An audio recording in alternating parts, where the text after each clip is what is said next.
Shalom Aleichem, Bapak Ibu Saudara sekalian. Puji Bapa Yahweh, hari ini sekalipun masih belum banyak kita yang hadir beribadah, tetapi kita bersyukur kita bisa kembali beribadah memuliakan Bapa Yahweh di tempat ini, saudara. Baik saudara, kita akan masuk ke dalam firman Tuhan pada pagi hari ini. Kita akan bersama-sama mendasari firman Tuhan pada pagi hari ini dengan satu ayat di dalam kitab Matai pasal ke-24. Kitab Matai pasal ke-24 ayat yang ke-29 sampai dengan yang ke-44. Matai pasal ke-24 ayat 29 sampai dengan yang ke-44. Saya akan bacakan ayat ini untuk saudara. Saudara simak baik-baik ayat ini. Perumpamaan pohon ara, dan segera sesudah kesukaran hari-hari itu, matahari akan dijadikan gelap dan bulan tidak akan memberi cahayanya, dan bintang-bintang akan berjatuhan dari langit, dan kuasa-kuasa langit akan digoncangkan. Dan pada waktu itu tanda Anak Manusia akan tampak di langit, dan kemudian semua suku-suku di bumi akan meratap, dan mereka akan melihat Anak Manusia ketika datang di atas awan di langit dengan kuasa dan kemuliaan yang besar. Dan dia akan mengutus para malaikatnya dengan bunyi sangkakala yang membahana, dan mereka akan mengumpulkan orang-orang pilihannya dari keempat penjuru mata angin, dari ujung langit sampai ke ujungnya. Dan pelajarilah perumpamaan tentang pohon ara. Bila mana rantingnya sudah menjadi lembut dan daun-daunnya bertunas, kamu mengetahui bahwa musim panas sudah dekat. Demikian pula lah kamu, ketika kamu melihat semua ini, kamu mengetahui bahwa dia sudah dekat di ambang pintu. Sesungguhnya aku berkata kepadamu, generasi ini sekali-kali tidak akan berlalu sampai semua ini terjadi. Langit dan bumi akan lenyap, tetapi firmanku sekali-kali tidak akan lenyap. Namun mengenai hari dan saat itu, tidak seorang pun mengetahuinya, bahkan para malaikat di Syamayim pun tidak, kecuali Bapakku saja. Dan sebagaimana pada zaman Nuh, demikian pula lah kedatangan Anak Manusia akan terjadi. Sebab sebagaimana mereka hidup pada hari-hari sebelum air bah, makan dan minum, kawin dan dikawini, sampai pada hari Nuh masuk ke dalam bahtera, dan mereka tidak menyadari sampai air bah itu datang dan melenyapkan semuanya. Demikian pula lah kedatangan Anak Manusia akan terjadi. Pada waktu itu akan ada dua orang di ladang, yang satu diangkat dan yang satu dibiarkan. Dua orang wanita sedang menggiling dengan batu kilangan, yang satu diangkat dan yang satu dibiarkan. Oleh karena itu, berjaga-jagalah, karena kamu tidak mengetahui kapan waktunya Tuhanmu datang. Dan kamu mengetahui hal itu, bahwa jika seorang tuan rumah sudah mengetahui pada jam berapa pencuri datang, ia akan berjaga-jaga dan tidak akan membiarkan rumahnya dibongkar. Sebab itu kamu juga bersiap sedialah, karena Anak Manusia datang pada waktu yang tidak kamu duga. Kita baca bersama-sama ayat yang ke-44 dengan keras, saudara. Ya, mari kita baca. Alef Bet Gimel. Sebab itu kamu juga bersiap sedialah, karena Anak Manusia datang pada waktu yang tidak kamu duga. Amin. Sampai di sini kita membaca firman Tuhan. Nah, saudara-saudara sekalian, bisa saya katakan ibadah kita hari ini adalah ibadah di penghujung tahun Ibrani 5780. Besok hari Sabat, tepat jam 6 sore, kita akan bersama-sama masuk ke tahun Ibrani yang baru, yaitu tahun Ibrani berapa? 5781, atau yang disebut juga dengan tahun P Alef. Jadi sekarang kita sudah ada bersama-sama di dekade tahun P. Dan hari ini saudara, kita masih ada di tahun P tanpa embel-embel apa-apa. Tapi nanti hari Sabat besok, Jumat jam 6 sore tepat, kita akan masuk ke tahun 5781, yaitu tahun P Alef, yang ditandai juga dengan perayaan apa saudara? Yom Teruah atau Rosh Hasanah atau peniupan nafiri. Nah jadi ini kalau kita perhatikan, ini adalah ibadah kita di penghujung tahun 5780. Jujur saja saudara, awalnya saya berpikir akan memulai membuka ibadah itu pada perayaan Yom Teruah. Cuman saya renung-renungkan lagi, masa kita sudah lama tidak ibadah, tahu-tahu ibadah di tahun yang baru. Nah, berarti kita liburnya setahun saudara, ya kan? Tidak cuma berapa bulan, tapi kita libur setahun penuh kalau begitu. Wah saya pikir kok rasanya tidak enak ya. Maka saya renungkan, saya pergumulkan lagi, kita harus tutup tahun 5780 ini juga dengan kita beribadah kepada Tuhan. Maka pada hari ini, puji Bapa Yahweh atas kemurahan Tuhan, kita bisa bersama-sama beribadah kepada Tuhan, saudara.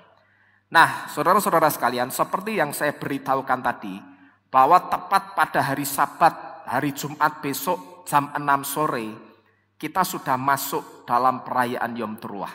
Kita masuk dalam tahun Ayin P Alef, tahun P Alef atau tahun 5781. Cuman sebelum masuk tahun P Alef ini, ada satu pertanyaan saudara untuk kita bersama-sama. Kalau saya katakan untuk kita, berarti tidak cuma untuk saudara, tapi untuk saudara dan saya sendiri. Ya, sebelum kita masuk ke tahun P Alef hari Sabat besok, ada satu pertanyaan yang dalam bahasa Inggris ditulis dengan kata "Are you ready?" Atau dalam bahasa Indonesia artinya sudahkah kita siap? Tahun 5781 atau tahun P Alef itu segera datang. Ya. Ada satu pertanyaan, sudahkah kita siap masuk dalam tahun P Alef? Mungkin saudara berpikir ya tinggal masuk aja Pak. Ya, susahnya apa sih, repotnya saja tinggal besok tunggu hari Sabat. Jumat jam 6 kita ibadah, kan kita sudah masuk tahun P Alef. Yang saya maksud bukan seperti itu saudara. Ya. Beberapa waktu lalu saudara, seperti saudara ketahui dari grup WhatsApp Bet Kehilat kita, bahwa sebelum kita memulai ibadah hari ini saudara-saudara sekalian, sejak saya keluar dari rumah sakit, saya dinyatakan sembuh negatif dari corona.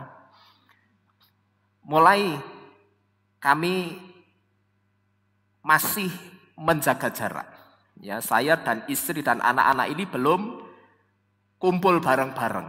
Jadi saya di Kehilat sendirian, istri sama anak saya di tempat adik ipar saya. Ya. Kita kira-kira sekitar 2 pekan atau 2 minggu tidak ketemu saudara.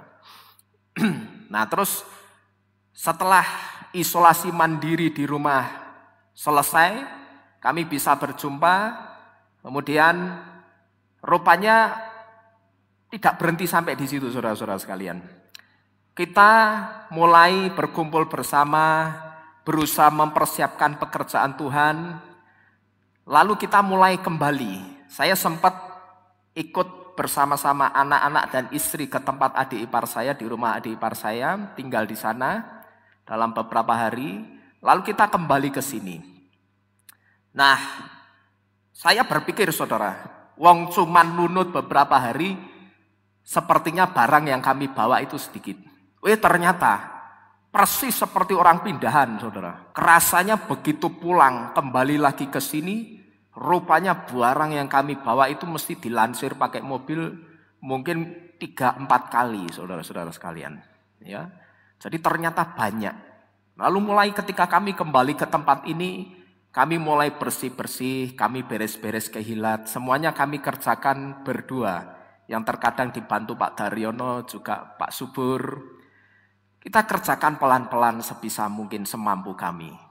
Nah, semuanya itu tujuannya adalah untuk persiapan pembukaan kembali kegiatan ibadah kita di tempat ini.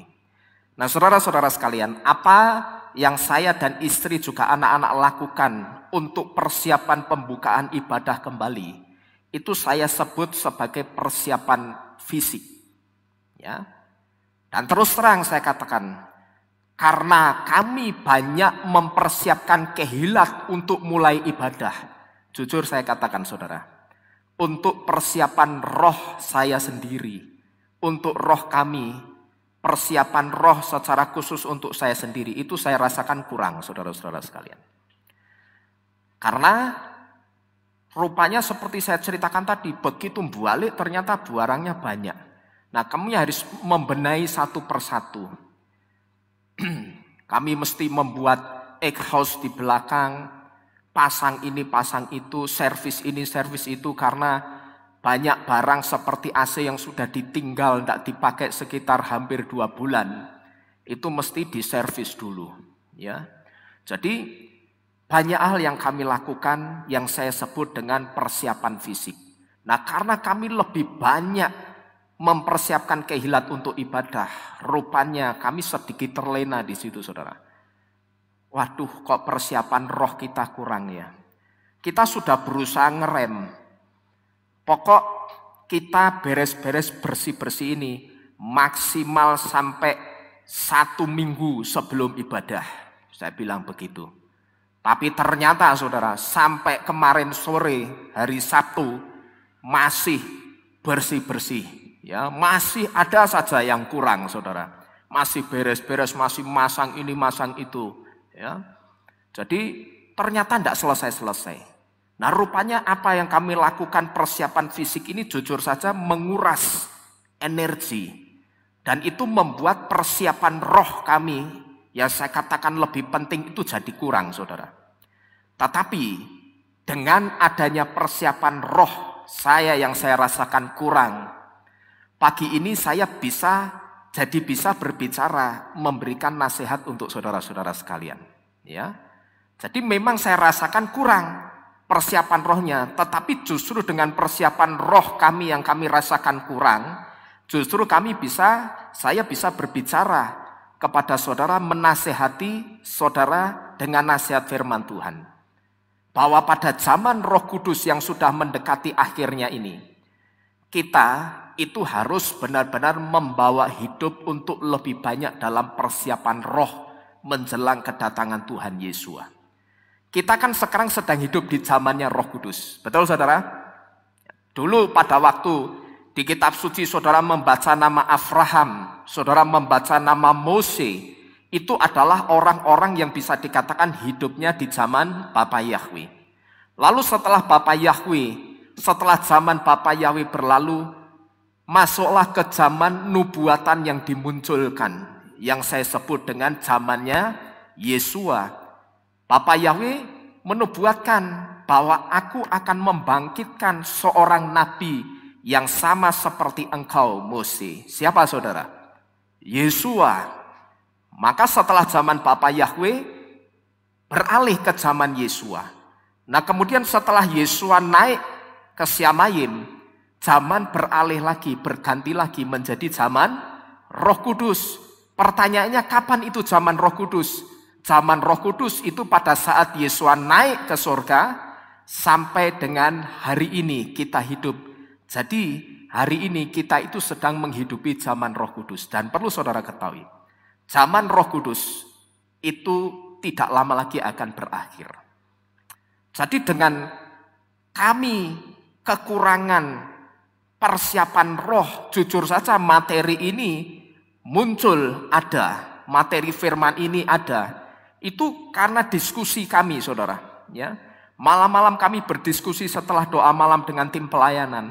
Kami ngobrol, bukan ngobrol soal materi ini, tapi dari pembicaraan itu, wah kita kok capek banget ya. Kira-kira besok waktu ibadah itu gimana ya? Kok saya merasakan kita itu keporsir di persiapan fisik. Tapi saya akui, saya bilang sama istri saya, persiapan roh saya itu kurang. Nah, dari situlah, dari persiapan roh yang saya rasakan kurang, muncullah nasihat firman Tuhan untuk kita bersama pada pagi hari ini, saudara. Ya, jadi bahwa pada zaman Roh Kudus yang sudah mendekati akhirnya ini, saudara dan saya harus punya satu warning. Bahwa kita itu harus benar-benar membawa hidup untuk lebih dalam lagi dalam persiapan roh menjelang kedatangan Tuhan Yesus di awan-awan kemuliaan menjemput kita sekalian. Karena apa? Karena persiapan roh itu jauh lebih penting. Persiapan roh itu lebih banyak membawa hidup di dalam pergumulan doa. Bukan cuma doa-doa rutin seperti doa mau makan, doa mau tidur, atau doa mau bepergian, saudara. Bukan seperti itu. Yang disebut dengan persiapan roh itu banyak membawa hidup karib, intim dengan Tuhan. Ya, ndak hanya caranya karib sama intim dengan Tuhan bagaimana, Pak? Yang pertama itu jelas lewat doa. Yang kedua itu lewat pujian penyembahan. Lewat mazmur-mazmur kita yang kita naikkan secara pribadi maupun dengan dalam misbah keluarga. Jadi saudara-saudara sekalian, dari apa yang kami alami di tempat ini, saya berharap ini bisa menjadi satu pelajaran penting bagi kita. Saya tahu masa-masa ini perekonomian di mana-mana terhambat, terganjal. Mungkin saya katakan juga ada di antara kita yang terkena imbasnya pandemi.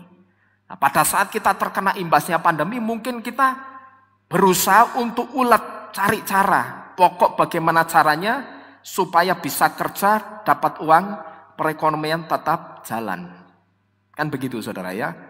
Tetapi hati-hati jangan sampai kita larut dalam persiapan fisik terus. Mempersiapkan ekonomi kita terus. Betul saudara harus bekerja.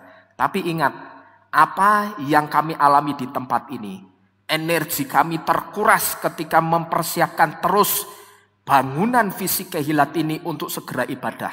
Saat itu Roh Kudus ingatkan kepada kami, persiapan rohmu kurang. Tolong saudara perhatikan ini baik-baik. Saya tahu saudara mungkin ada yang mencari dengan berbagai cara supaya perekonomian itu bisa tetap berjalan dengan baik. Tapi ingat, saudara jangan masuk terlalu dalam ke persiapan fisik. Karena begitu saudara masuk terlalu dalam, saudara akan lupa bahwa persiapan yang lebih penting yaitu persiapan roh bisa jadi kurang. Ya. Nanti bahayanya apa? Saudara akan tahu, nanti kita akan sampai ke sana. Nah, persiapan roh itu caranya bagaimana? Dengan membawa hidup kita masuk lebih dalam lagi dalam pergumulan doa. Bukan sekedar seperti doa kita mau makan. Bapak Yahweh saya mau makan, saya serahkan makanan ini dalam tangan berkat-Mu, Bapak berkatilah jadi berkat dan kesehatan untuk tubuh saya. Amin. Atau doa mau tidur, Tuhan saya mau tidur, jagai, lindungi, sertai dan berkati. Amin. Atau doa mau bepergian, Bapak Yahweh saya mau bepergian, jagai, lindungi kami, amin. Bukan seperti itu saudara. Yang masuk dalam persiapan roh, itu masuk benar-benar dalam pergumulan doa. Bukan cuma doa-doa rutin, seperti doa mau tidur, mau makan, atau mau bepergian. Tapi doa untuk intim atau karib dengan Bapak Yahweh. Nah sekarang yang jadi pertanyaan begini. Kenapa? Membawa hidup dalam persiapan roh itu saya katakan jauh lebih penting, bahkan sangat penting. Membawa hidup dalam persiapan roh itu sangat penting. Itu karena Yesua, Tuhan kita akan segera datang. Perhatikan ini baik-baik. Dan dia akan datang di waktu yang tidak disangka-sangka orang. Saya yakin saudara mendengar kata-kata ini mungkin sudah biasa. Ya, dari dulu Pak, sejak saya TK, saya sudah dengar pendeta saya khotbah ngomong, saudara-saudara sekalian, sebentar lagi kalau dulu kan Tuhan itu akan datang. Kan begitu saudara. Nah sekarang saudara dengar lagi. Kalau saudara tidak tangkap ini dengan satu iman percaya, maka ini hanya akan menjadi kata-kata yang klise. Ini hanya akan menjadi kata-kata biasa. Awit biyen ngomong meh teko ora teko-teko. Sakjane iki meh teko tenan apa ora Tuhan. Bisa ndak orang ngomong begitu saudara? Bisa, ya. Maka saya memberikan satu catatan khusus untuk saudara. Kalau saudara tidak membaca ini dengan iman percaya, ya sudah, ini akan berhenti sampai di tulisan. Menjadi kata-kata klise, kata-kata biasa. Tidak ada artinya. Dan saudara bisa saja akan berkata seperti tadi, awit biyen ngomongi meh teko, teka-teko. Nanti nek wayah meh teko jemaat kon siap-siap. Nyatane ora teko. Jadi bener ora teko Tuhan itu. Itu loh. Ya, itu kalau saudara tidak tangkap ini dengan pola iman percaya. Tapi kalau saudara tangkap ini dengan pola iman percaya, saya rasa doa saudara dan saya itu akan sama. Ya, akhir-akhir ini saya lebih sering digerakkan untuk berdoa, itu mengucapkan kata Maranatha. Artinya apa? Tuhan Yesua datanglah. Ya, Tuhan Yesua datanglah. Karena kalau kita perhatikan situasi zaman ini sudah masuk ke zaman yang kalau kita rasakan kurang nyaman, saudara. Ya, kita mau bepergian kemana-mana sekarang serba terbatas. Mau masuk mall mesti dicek dulu kepalanya, ya toh, panasnya berapa. Mau bepergian kemana-mana mesti pakai masker. Kita beribadah juga mesti pakai masker, mesti pakai face shield dulu. Jadi rasanya kurang nyaman. Doa saya akhir-akhir ini, saya lebih sering berdoa, Tuhan Yesua segeralah datang. Panggil nama kami, angkat kami bersama-sama di awan-awan kemuliaan-Mu. Amin. Ya, berdoalah demikian. Saya yakin ketika setiap anak-anak Tuhan Yesua itu bersama-sama berdoa, meminta Tuhan Yesua segera datang, Tuhan Yesua pasti mendengarkan dan memberkati seruan kita, saudara. Saya sangat percaya.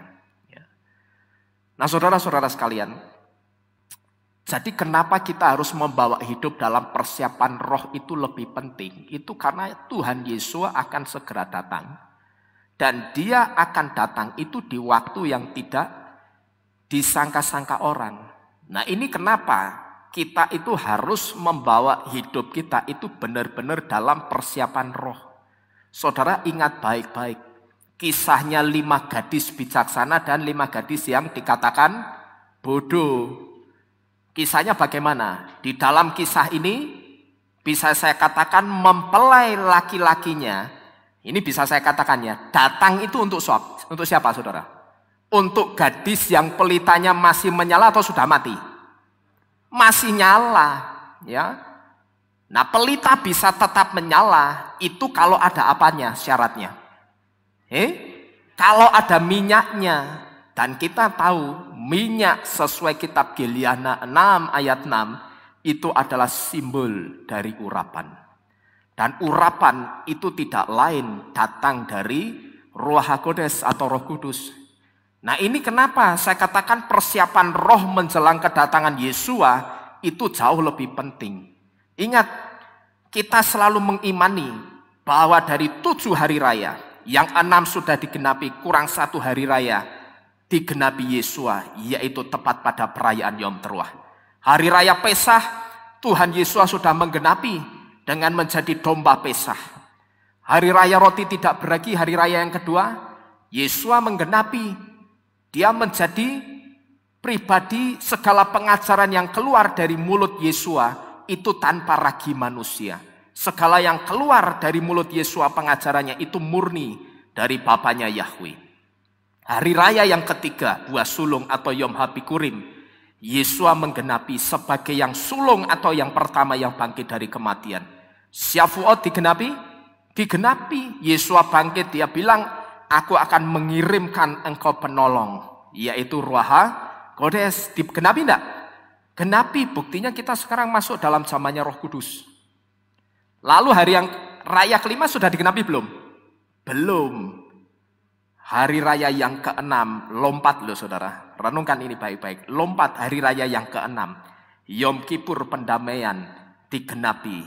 Ketika Yesua disalib, tirai bait suci terbelah dari atas ke bawah, simbol pendamaian dari pihak Syamayim untuk pihak dunia. Dari pihak Bapa Yahweh mendamaikan, mengampuni manusia. Lalu hari raya yang terakhir yang ke-7, yaitu Sukot digenapi dengan kelahiran Yesua. Hanya kurang 1 hari raya, Yom Teruah, peniupan nafiri. Hari Sabat besok kita akan bersama-sama merayakannya. Dan kitab suci memberitahu, seperti dikatakan di dalam pasal 24 Matius tadi, ayat 31. Ya, saudara perhatikan baik-baik kitab suci saudara. Matius 24 ayat 31. Dan dia Yesua akan mengutus para malaikatnya dengan bunyi apa itu? Sangkakala yang membahana, dan mereka akan mengumpulkan orang-orang pilihannya dari keempat penjuru mata angin, dari ujung langit sampai ke ujungnya. Sangkakala nafiri Yahweh itu akan ditiup sebagai tanda kedatangan Yesua. Ya. Nah, besok Sabat Yom Teruah itu hari raya apa? Bahasa Indonesianya. Peniupan nafiri. Cocok enggak kalau begitu? Andai kata Yesua datang tepat pada peniupan nafiri, itu juga cocok. Itu artinya Yesua akan menggenapi hari raya yang kelima. Dengan kata lain, Yesua tidak akan keluar dari garis 7 hari raya. Semuanya akan digenapi. Karena yang 6 sudah digenapi, kurang 1 digenapi oleh Yesua. Ya. Jadi saudara-saudara sekalian, ini kenapa kita harus benar-benar membawa hidup dalam persiapan roh. Kita harus ingat baik-baik. Kisahnya 5 gadis bijaksana dan bodoh. Mempelai laki-lakinya itu datang untuk yang masih nyala pelitanya, bukan yang mati. Pelita itu tidak lain, bisanya tetap menyala kalau ada minyaknya. Minyak itu simbol dari urapan, dan urapan itu datang tidak lain dari Ruach HaKodes. Maka saya katakan persiapan roh itu jauh lebih penting. Sekali lagi saya memaklumi, memahami keberadaan saudara. Saudara harus mungkin yang biasanya sebelum pandemi penghasilan itu banyak masuk. Tetapi begitu pandemi mungkin saudara mengalami penurunan penghasilan. Lalu saudara harus mesti ubet lagi, mesti ulet lagi. Cari cara supaya bagaimana ekonomi tetap berjalan. It's okay, tidak jadi masalah. Ya. Tetapi ingat, jangan larut dalam-dalam di dalam persiapan fisik.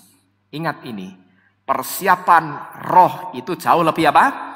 Penting. Ya, pegang ini baik-baik. Karena apa? Pasti Tuhan Yesus itu datang dan pasti tidak akan lama lagi. Beberapa waktu lalu saudara, Ruach HaKodes gerakkan saya secara spontan untuk mengajak tim pelayanan di tempat ini mengadakan doa malam 3 kali dalam seminggu.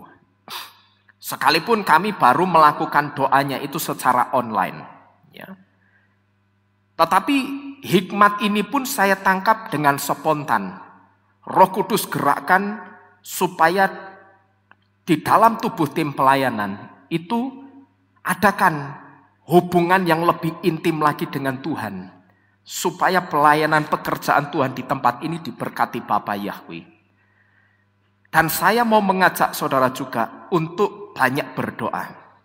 Karena seperti halnya mempelai laki-laki datang untuk gadis-gadis atau mempelai wanita yang pelitanya masih menyala, yang roh atau semangatnya itu masih menyala. Seperti itulah kira-kira kedatangan mempelai laki-laki kita Yesua ketika nanti menjemput kita, saudara. Ya. Bahwa kalau saudara mungkin sekarang itu doa itu ndang nyat. Kalau pengen doa-doa, kalau ndak pengen ya sudah bablas tidur. Memang yang namanya doa itu harus menyalipkan kedagingan, ya. Mengalahkan rasa kantuk. Pada saat jam-jamnya ngantuk, bagaimana saudara bisa membangunkan diri saudara untuk berdoa? Jangan malah kalau kita diajak doa, kita melarikan diri. Itu tidak benar, saudara. Ya. Kita doa, ayo kita bersama-sama berdoa. Hati-hati, cuman doa, pujian, penyembahan itu yang bisa mendekatkan kita sama Tuhan. Ya, ini benar-benar Jangan sampai saudara membaca ini, wah apa iya, Tuhan Yesus akan datang. Dari dulu sampai sekarang saya dengar khotbah seperti ini, tapi toh nyatanya tidak juga datang. Saya sering memberi ilustrasi yang mudah, sangat mudah. Kalau 20 tahun lalu saudara sudah mendengar pendeta saudara mengatakan Tuhan Yesus akan segera datang, itu 20 tahun yang lalu. Saya ibaratkan ibarat jam, pada saat 20 tahun lalu saudara dengar ini, itu masih jam 9 pagi atau masih jam 8 pagi. Tapi kalau 20 tahun kemudian dari dulu, yaitu hari ini saudara dengar lagi, sekarang sudah bukan jam 8 atau jam 9 pagi, tapi sudah jam 11 siang. Kalau Yesua punya planning, rencana datang jam 12, berarti kurang berapa jam lagi? Kurang 1 jam lagi. Kurangnya 1 jam lagi, ini menjadi simbol bahwa waktunya benar-benar sudah sangat dekat. Ya, jadi jangan saudara terima ini dengan klise. Ilustrasinya seperti itu, pengertiannya yang benar seperti itu. Apakah Bapak gembala saudara yang dulu salah dalam mengajar? Oh tidak. Lah buktinya tidak terjadi, belum terjadi. Sebetulnya datang benar apa enggak? Bapak gembala saudara yang dulu tidak salah di dalam mengajar. Karena memang saat itu belum waktunya Tuhan, belum jamnya Tuhan untuk datang. 20-25 tahun yang lalu saudara dengar itu. Itu saya ibaratkan seperti jam 8 pagi. Yesua punya rencana jam 12 datang. Berarti sekarang itu sudah jam 11. Artinya kurang 1 jam lagi. Yesua akan datang. Waktu kurang 1 jam lagi. Ini berbicara tentang waktu yang sangat singkat. Yang sangat tidak lama lagi saudara. Saya digerakkan untuk mengajak tim pelayan di tempat ini berdoa. Doa malam 3 kali dalam seminggu. Hari pertama itu khusus kami menaikkan pergumulan kami untuk pekerjaan Tuhan di Keilat ini. Hari kedua, hari ketiga kami khususkan hanya untuk memuji-muji menyembah Tuhan. Menyenangkan jantung hatinya Bapa Yahweh. Dengan puji-pujian penyembahan. Di situ kami tidak minta apa-apa saudara. Ya, kami benar-benar mengangkat puji-pujian kami. Kami mengangkat penyembahan kami untuk Tuhan. Saya ajak saudara juga. Mulai masuk di dalam keluarga saudara. Kalau saudara bukan tim pelayanan, usahakan di dalam keluarga saudara. Kalau saudara tidak sedang bersama dengan keluarga, saudara bisa sendiri masuk dalam mesbah keluarga. Ya, mesbah sendiri dengan Tuhan. Undang Roh Kudus hadir, mesti Tuhan hadir. Roh Kudus mesti hadir. Saya ajak saudara untuk banyak berdoa. Ya, karena seperti yang tadi sudah saya sampaikan. Seperti halnya mempelai laki-laki itu datang cuman untuk gadis-gadis atau mempelai wanita yang masih nyala pelitanya. Seperti itulah nanti ketika Yesus datang menjemput kita saudara. Satu pesan yang saya tangkap ketika Roh Kudus menggerakkan saya untuk mengajak tim pelayanan di tempat ini doa malam 3 kali dalam seminggu, dalam sepekan. Saya hanya menangkap satu pesan yang spontan juga. Pesannya seperti ini saudara. Bahwa Bapak Yahweh itu masih memberi waktu untuk kita. Membeli minyak cadangan supaya pelita atau roh kita tidak padam. Sampai hari mempelai laki-laki itu datang. Waktu itu kegerakan untuk mengajak tim doa pelayan atau tim pelayan itu berdoa. Itu juga kegerakan yang saya rasakan spontan. Nah, lalu ada yang bertanya, bagaimana kalau saya jam kerjanya itu malam? Saya katakan it's okay. Silahkan bekerja, tetapi saya tetap harus menyampaikan pesan. Nah, ketika saya menyampaikan pesan ini, pesan yang saya dapat itu juga merucut begitu saja, saudara. Ya, tidak saya rencanakan, tidak saya konsep. Saya katakan, it's okay silahkan, tetapi coba renungkan satu hal. Kalau sekarang kita digerakkan untuk lebih dekat Tuhan dengan cara berdoa, itu karena Bapak Yahweh itu masih kasih waktu kita untuk beli minyak cadangan dulu. Supaya ketika mempelai laki-laki kita datang, pelita atau roh kita itu tidak mati, saudara. Yang mati, pelitanya boleh masuk ke perjamuan kawin enggak waktu itu? Perjamuan pernikahan boleh masuk enggak? Enggak boleh. Ya. Lagian juga pada saat mempelai laki-lakinya datang, mereka baru beli minyak. Baru ke warung nyari minyak. Nah jam segitu nyari minyak, ya pukut kabeh warung. Sudah tidak ada yang buka. Nah, maka saudara, saya satu pesan yang saya tangkap jelas ketika mengajak tim pelayanan itu berdoa malam. Hanya satu pesan singkat ini. Kenapa harus dekat-dekat Tuhan dengan lebih banyak berdoa? Karena Bapak Yahweh masih memberi waktu kita untuk apa ini? Membeli minyak cadangan. Begitu mempelai laki-laki datang, roh kita tetap menyala-nyala, tetap antusias, tetap sukacita menyambut mempelai laki-laki kita. Ya. Pesan ini saudara, saya tangkap secara spontan ketika berbicara dengan pelayan-pelayan Tuhan di tempat ini mengajak doa malam. Saya tahu saudara-saudara sekalian, dalam masa pandemi ini banyak orang yang pasti pendapatan atau income-nya itu berkurang. Dan mungkin juga ada di antara kita yang kena imbasnya juga. Tapi itu bukan berarti roh kita boleh lemah. Tidak seperti itu saudara. Mungkin kita kena imbasnya tapi bukan berarti roh kita itu jadi lemah. Bukan seperti itu. Justru pada saat-saat seperti ini kita harus semakin dekat-dekat Tuhan. Banyak berdoa dekat-dekat Tuhan. Supaya apa? Supaya semua aspek di dalam kehidupan kita termasuk perekonomian itu aman. Ya, amin saudara. Supaya dekat-dekat Tuhan itu aman, gitu loh. Percayalah Tuhan kita itu Tuhan yang hidup. Bapak Yahweh, saudara percaya enggak Bapak Yahweh itu Tuhan yang hidup? Amin. Ya, Tuhan yang hidup. Ketika saudara berseru minta tolong, Bapak Yahweh pasti mendengarkan saudara. Dekat-dekatlah dengan Tuhan. Kalau saudara sekarang doanya itu mungkin kalau pada saat mau tidur baru berdoa. Itu pun kalau ingat. Nah, kalau matanya sudah seperempat watt 12 sampai pagi. Nanti baru berdoa pagi hari.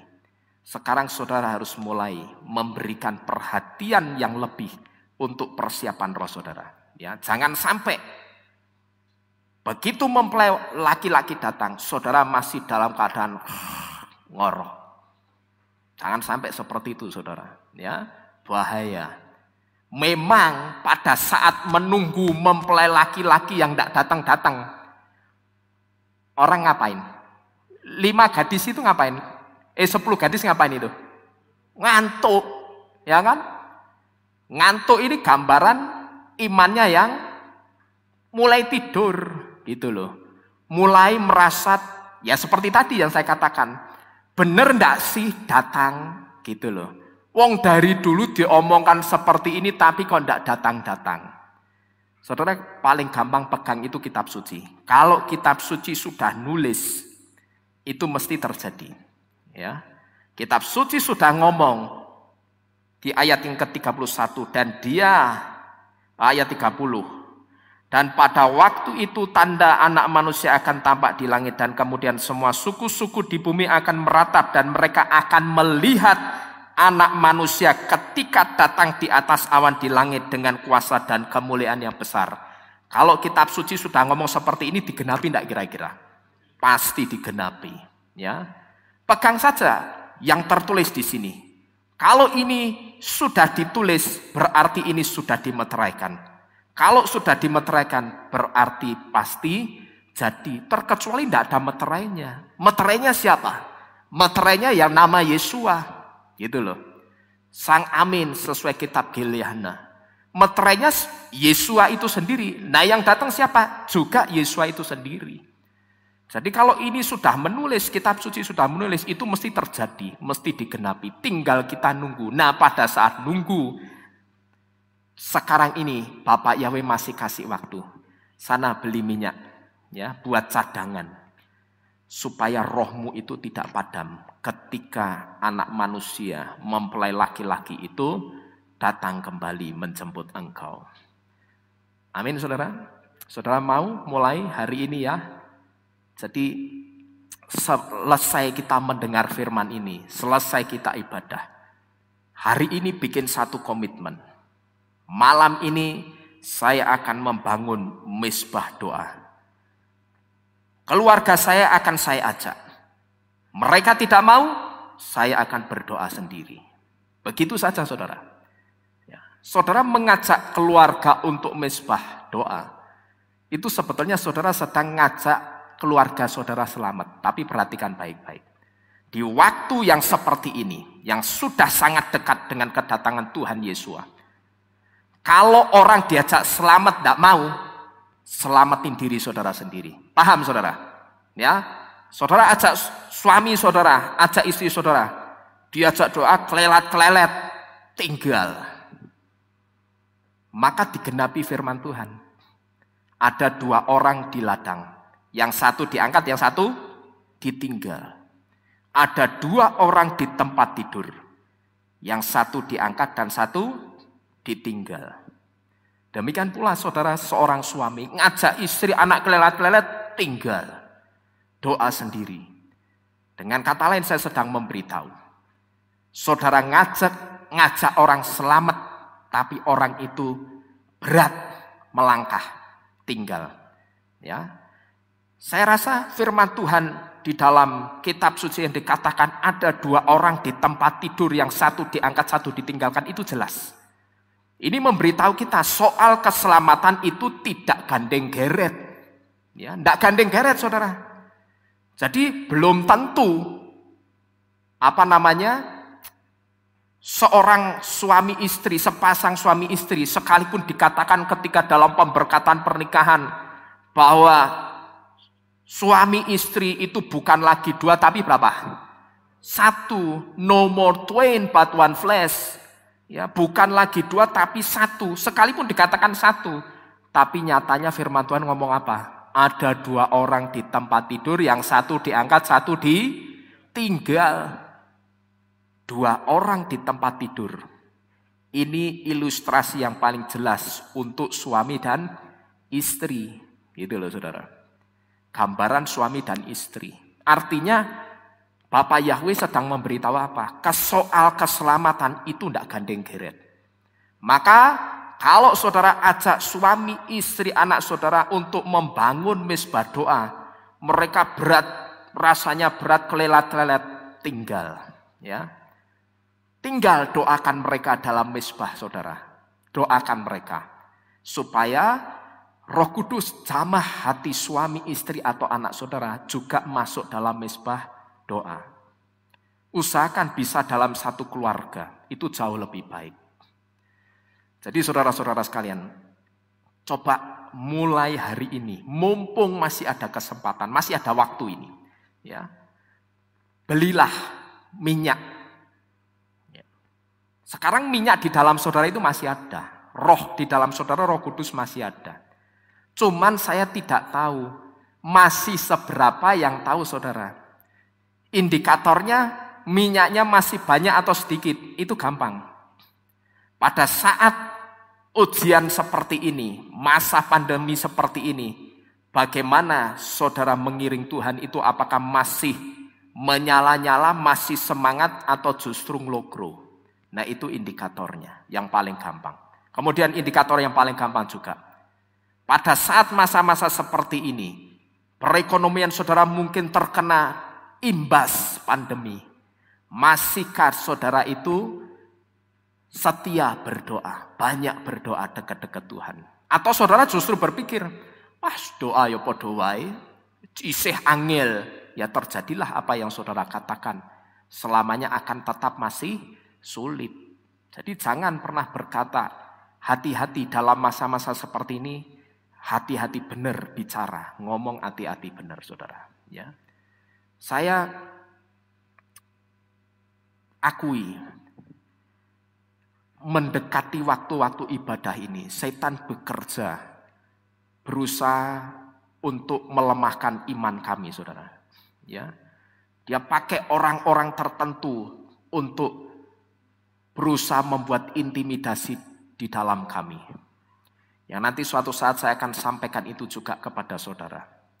Jadi saudara-saudara sekalian, sekalipun kita diizinkan Tuhan masuk dalam zaman seperti ini, bukan berarti iman kita boleh lemah. Dan ini akan menjadi satu tanda sebetulnya saudara.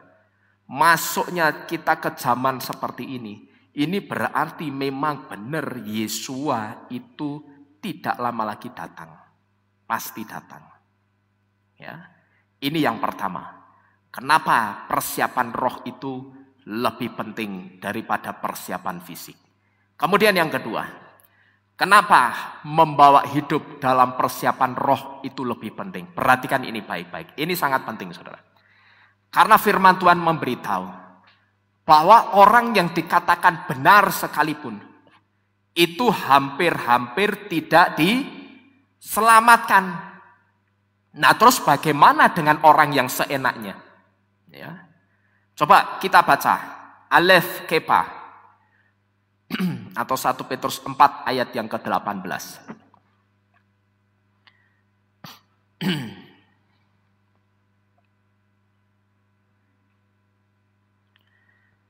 Saya bacakan untuk saudara. Saudara simak baik-baik. Alef Kepa atau 1 Petrus 4 ayat yang ke-18. Dan jika orang benar dengan susah payah diapakan itu?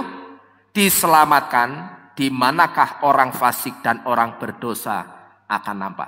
Saudara di sini pakai handphone suci semua ya. Lebih banyak pakai handphone suci toh.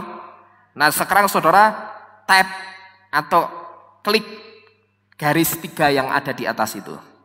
Kita baca terjemahnya TB, LAI punya.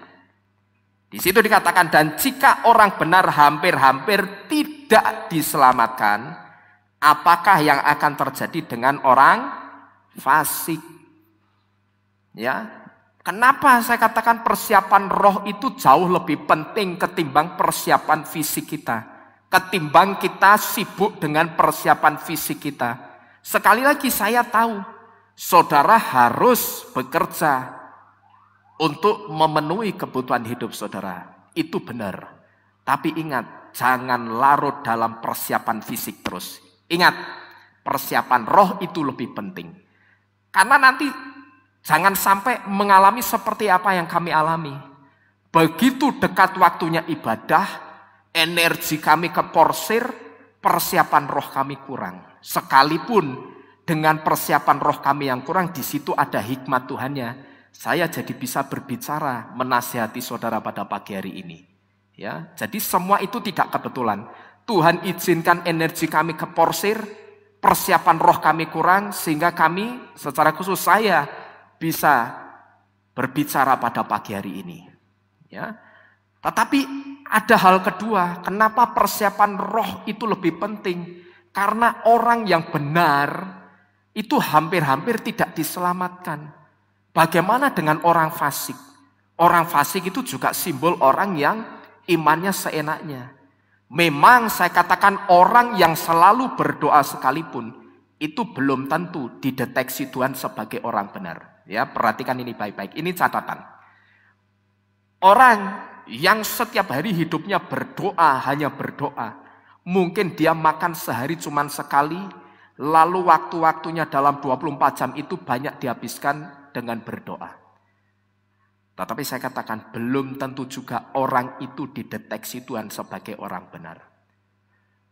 Nah sekarang pertanyaannya seperti ini. Kalau yang dekat-dekat Tuhan saja lewat doa itu belum tentu benar.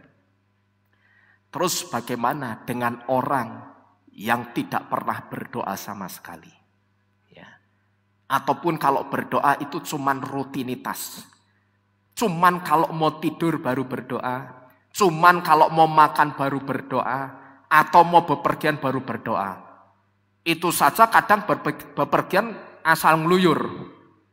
Naik motor 12. Ya.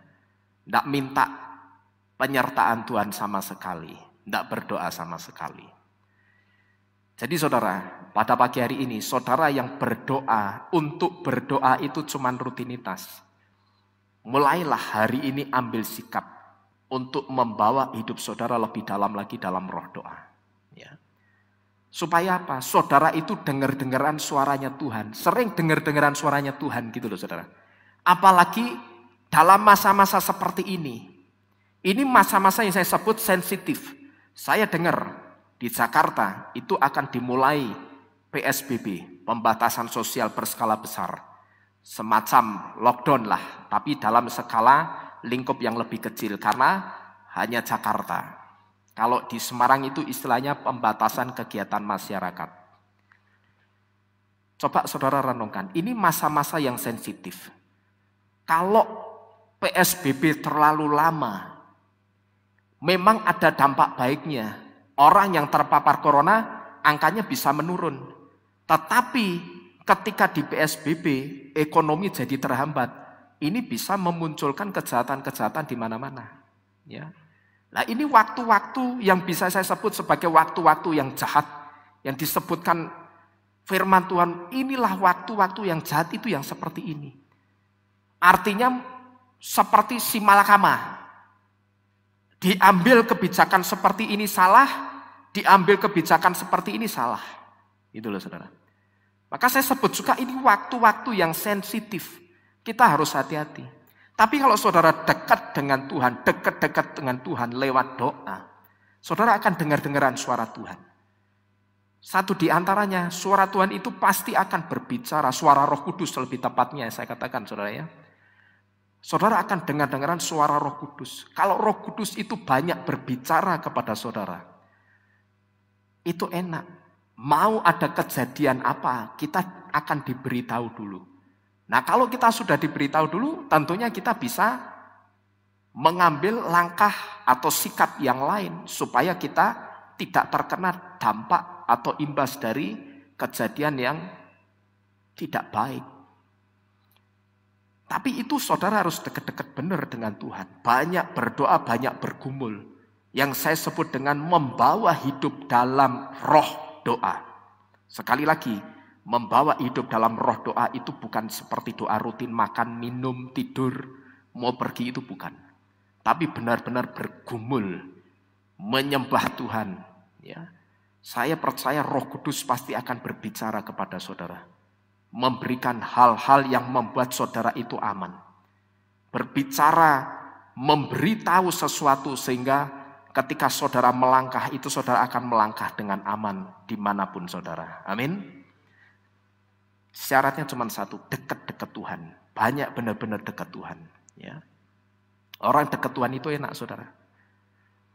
Jadi coba mulailah bawa hidup saudara itu benar-benar dalam roh doa.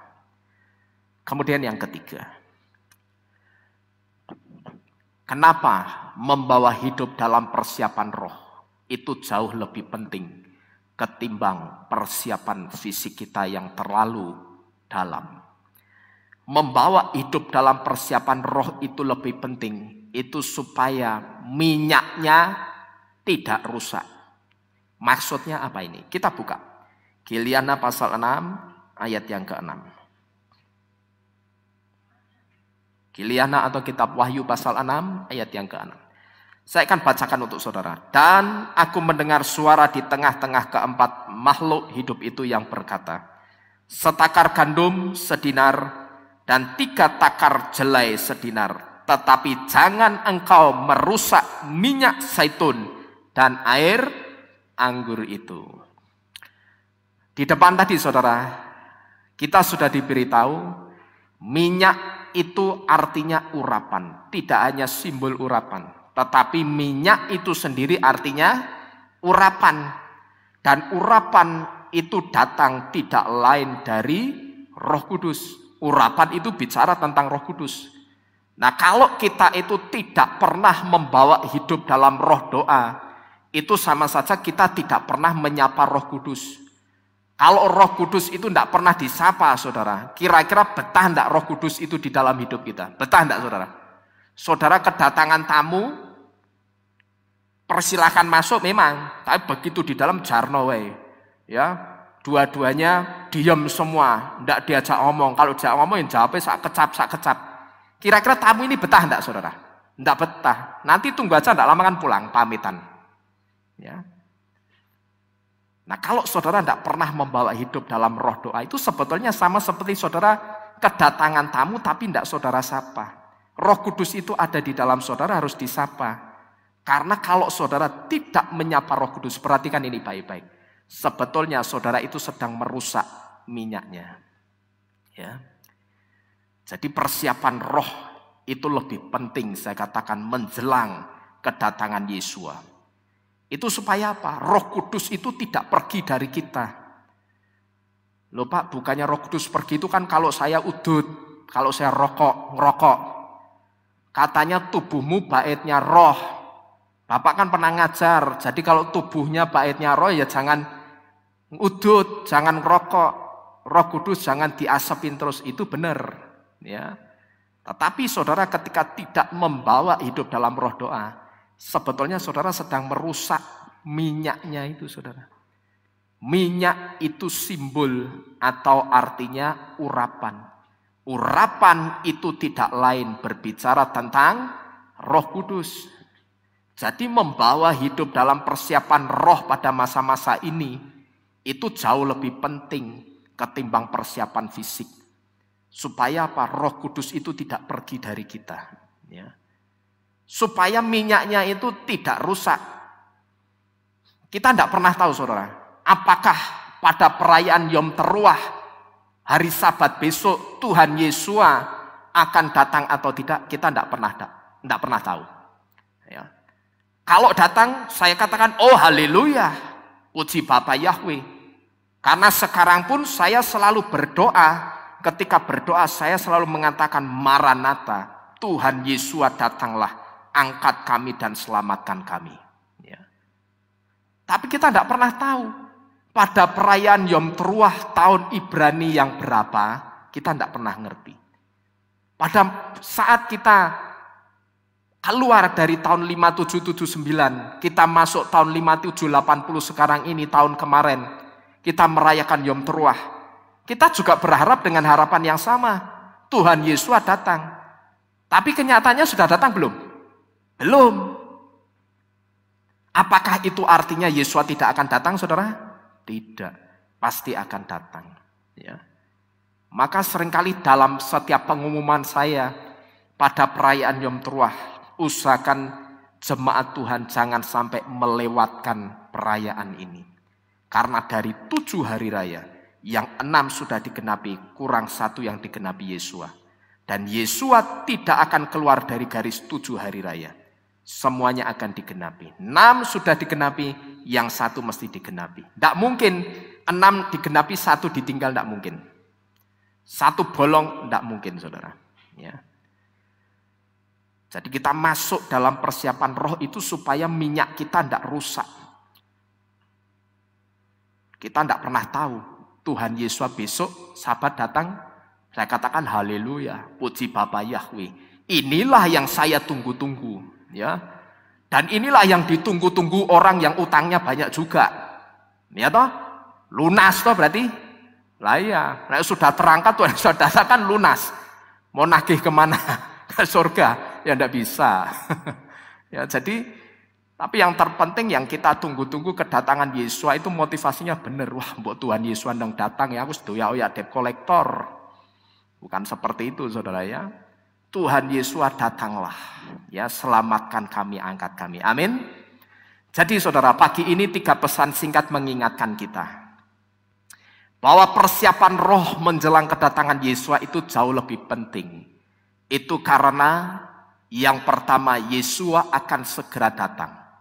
Dan dia akan datang di waktu yang tidak disangka-sangka orang.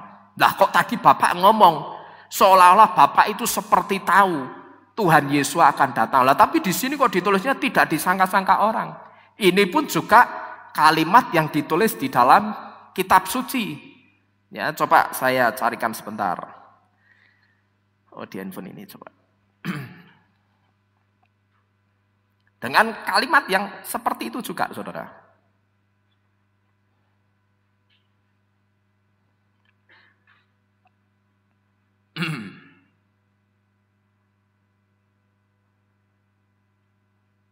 Nah, saudara buka kitab Lukas 20 ayat yang ke-40.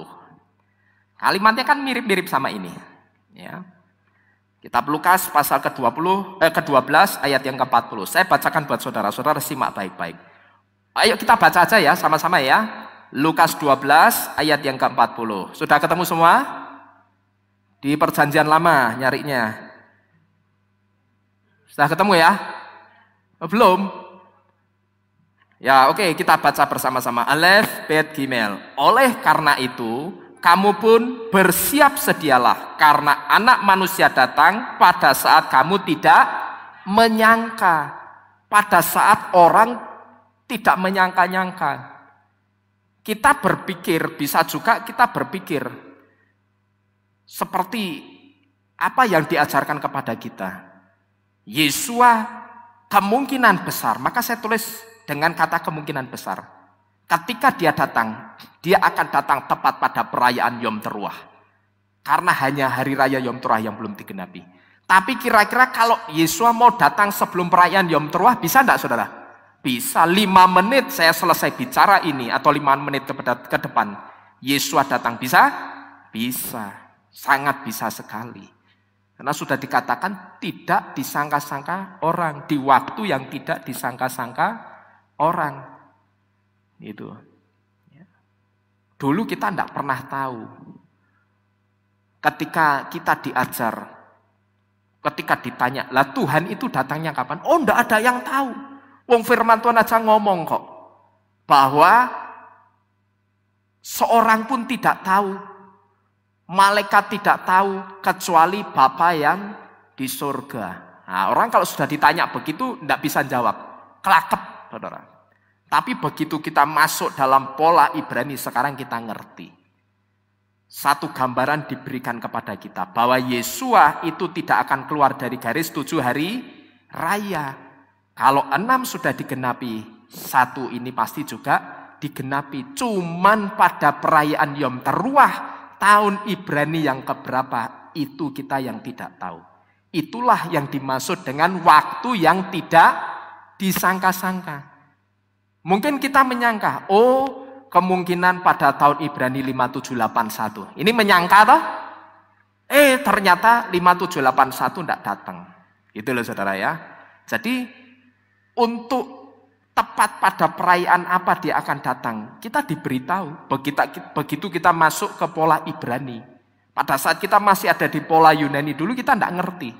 Tapi begitu masuk pola Ibrani, pola iman Ibrani yang benar, kita diberitahu oleh Tuhan sendiri bahwa Yesua tidak akan keluar dari garis 7 hari raya. Dia kemungkinan besar akan menggenapi perayaan Yom Teruah. Cuman pada Yom Teruah tahun Ibrani keberapa, itulah yang kita tidak bisa menyangka-nyangka. Tidak bisa saudara. Ya. Tetapi apakah kalau kita tidak bisa menyangka-nyangka tahun Ibraninya, walau kalau gitu santai aja lah. Besok ibadah ya wis lewat streaming aja. Tidak usah datang ke Gailat, wong belum tentu kok. Datangnya 5781 besok. Ya udahlah, besok ibadah sambil selonjoran nonton di TV kan enak, sama saja gitu. Bukan seperti itu saudara. Kalau tidak bisa disangka-sangka bukan berarti kita tidak berjaga-jaga. Perhatikan itu baik-baik. Kemudian yang kedua, persiapan roh menjelang kedatangan Yesua itu jauh lebih penting. Karena orang yang dikatakan benar pun hampir-hampir tidak diselamatkan. Orang yang membawa hidupnya dalam roh doa itu bisa dikatakan benar ini orang ini. Ketimbang dia sibuk dengan persiapan fisik, lebih baik dan sangat baik kalau dia membawa hidupnya dalam roh doa. Tapi ingat, orang yang banyak berdoa yang mungkin dikatakan orang sebagai orang benar, itu saja belum tentu diapakan ini. Diselamatkan belum tentu. Nah terus yang tidak pernah berdoa, yang kemudian dianggap tidak benar, bagaimana saudara? Ya. Kemudian yang ketiga, persiapan roh menjelang kedatangan Yesua itu jauh lebih penting supaya minyaknya tidak rusak. Minyak itu simbol urapan, bahkan bukan simbol tetapi minyak itu artinya sendiri juga urapan, dan urapan itu tidak lain adalah roh Kudus, datang dari Roh Kudus. Dengan kata lain, supaya minyaknya tidak rusak itu artinya supaya Roh Kudus itu betah tinggal di dalam kita. Dia akan banyak berbicara kepada kita, memberitahu kita sebelum kita bertindak apapun. Sehingga ketika kita bertindak, kita akan bertindak dengan aman, disertai dan diberkati Bapa Yahweh. Amin. Bapa Yahweh memberkati kita sekalian. Kita bersama-sama tunduk di dalam doa. Kita akhiri firman Tuhan pada pagi hari ini. Haleluya.